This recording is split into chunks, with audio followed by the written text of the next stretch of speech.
Tony D and Little Joan with a screenwriter's rant on The Office reboot in Australia with different characters in Australia.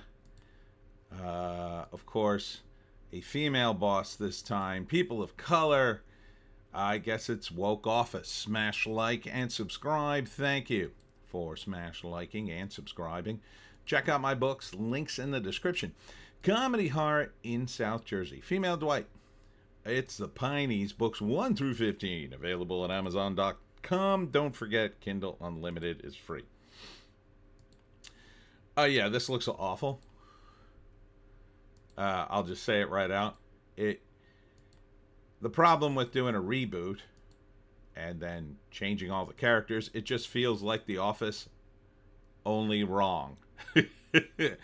Like someone tried to copy The Office, but they completely failed. It doesn't mean the actors and people working on it aren't talented. And admittedly, there are some kind of funny ideas here. You could see the characters in the actual Office doing stuff like this. And maybe there's a slightly different take because it's Australian, but yeah. All this is going to do is get a bunch of Office fans to tune in and go, yeah, it's all right. And a lot of them to go, no, I don't want to watch that. It's just not going to work. You can't make this and not have instant comparisons to the original The Office. It's the same thing with the American version. If you were English and watched the original, the only difference is that was on BBC in another country. So, maybe in Australia this is going to fly if they didn't really watch the original The Office in America. But The Office in America was wildly successful. The Office in the BBC, I don't know how many seasons. It didn't go that many seasons. It was good. I watched the original The Office. It's a slightly different tone. But in America, this was a phenomenon. Huge, massive hit with many, many, many, many seasons. And they kept doing it until, it just sort of petered out at some point. And some of the cast left, and eventually Ed Helms took over. And yeah, I know. Yeah, Joan's very upset. You won't be able to make this work. A couple of seasons maybe. It might be a hit in Australia if the American Office wasn't a hit there, or the BBC one, and people kind of don't remember, and then you get what is essentially a watered down version of The Office aimed at their country. You hear how upset Joan is? It's terrible. I know, Joan. It's gonna be okay. It's gonna be okay. Here, take a nap. You don't have to see it. So, yeah, there's no 3-act breakdown. It's a sitcom about a boss who's completely tone deaf, who has an assistant or second in command who overestimates their power. Co-workers who are a-holes. It's the same sort of stuff. It's called the same name. You cannot help but to invite comparisons. And those comparisons will doom the show. It will doom the show. So you should not have done this. Will it make money? Might make some money. Because The Office in America was so insanely popular, even if you got a fraction of the audience, it would be sort of a minor hit. And this is kind of how corporate TV and media works. You copy what's popular. You don't get as big of an audience as with an original thing that's a hit, but if you copy a hit, you might get a good portion of it and therefore make some money. Unless you spent too much money on this. I don't know. I don't recognize any of the actors, but they're all Australian and New Zealand. So it also appears to be mildly woke, at least. I would imagine it's pretty woke since it takes place in Australia and in New Zealand. None of the humor seems to be very biting or hard hitting. It seems actually kind of a low energy version of The Office. The Creed character, or the guy who's supposed to be weird like Creed, doesn't seem very intense. Jim seems very very Jim wasn't intense, but he was impish. He seems very mildly. Everything seems very mild. So that's a huge strike against it for me. Would I watch this? No. I have things to do. I don't have time to watch TV. Substandard TV, I would say. From another country. Maybe. I don't know. Amazon made it. So, is it from another country? Are they actually making it there? Or are they making it here and just using a bunch of actors who are from there? I don't know. What does it matter?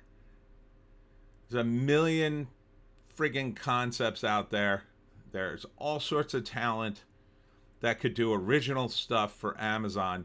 And yet, corporate guys continue to do what corporate guys do. Oh, what's popular? Yeah, let's do that. Yeah, that works with a can of peas. If you have a can of peas, and the most popular can of peas has a little bit of salt in it, well, you should probably do that. But it's a can of peas. Nobody's going to say, oh my God, you copied the can of peas that the other guy did. No, they're just going to say, oh, delicious can of peas. You can't do that with entertainment. I mean, you can, for what it's worth, but it won't work. You need your own brand. What you need to do, and I've said this multiple times, whether you're in comics, whether you're in television, whether you're in movies, you need to hire a bunch of people, let them all do a different thing. You give them enough money to do it, not too much money, but enough. And then you put out like 50 things, whether it's 50 comics, 50 TV shows, or 50 movies. Because once you do that, you'll see what the hits are. And you'll actually spend less money. This Amazon spent $1 billion on the first season of Rings of Power. You wouldn't have to spend even close to $1 billion to do what I just said. You give $1 million for each sitcom. 50 sitcoms, $1 million each. That's more than enough to make 10 episodes. I could do it. $100,000 per episode? Yeah, I'm pretty sure I could give you a decent sitcom with funny characters, and you would just crank them out one after another. You would have content to beat the band. It would be cheaply done. I would do it. Most real talent would just do it for a flat rate, which Amazon could do. Unlike, say, Hollywood. Amazon could just pay people who give you $1 million, make 10 episodes, and you can keep the rest of the money. That's usually a deal. Even Hollywood does that sometimes, outside the unions. $100,000 for a sitcom? Of course. You build the sets once. You shoot all 10 episodes. You probably don't even spend $500,000. The rest would be split amongst the producers and saved for marketing. It would be a win-win, Amazon. You would have 50 sitcoms to premiere. You could premiere one after another.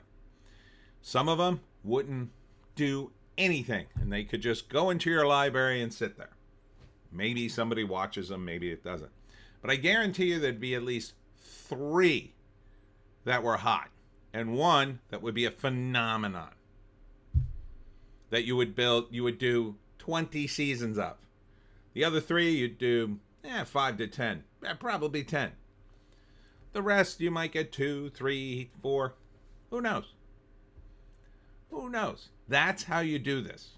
In case you were wondering. In case you were wondering, Amazon, You could have spent $50 million instead of pissing away money on Lord of the Rings, and you would have had 50 new The Offices.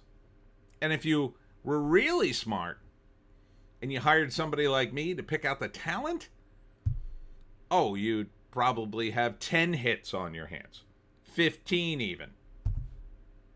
More.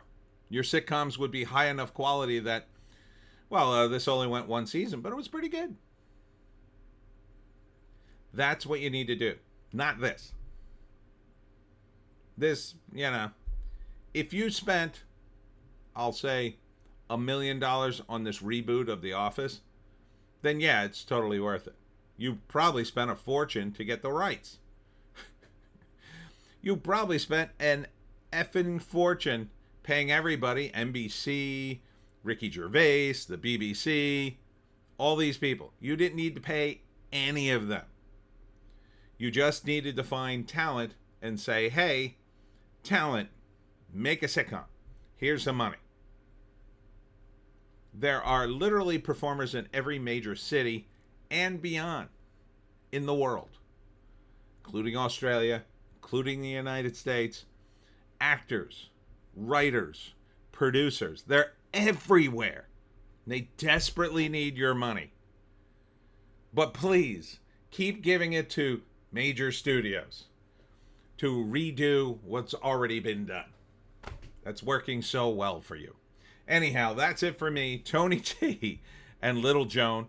Check us out on all our various links. On the green site, which rhymes with stumble. On the orange site, which rhymes with fit boot. And the black site, which rhymes with Odysee. See, I can't say the names. Their links are below.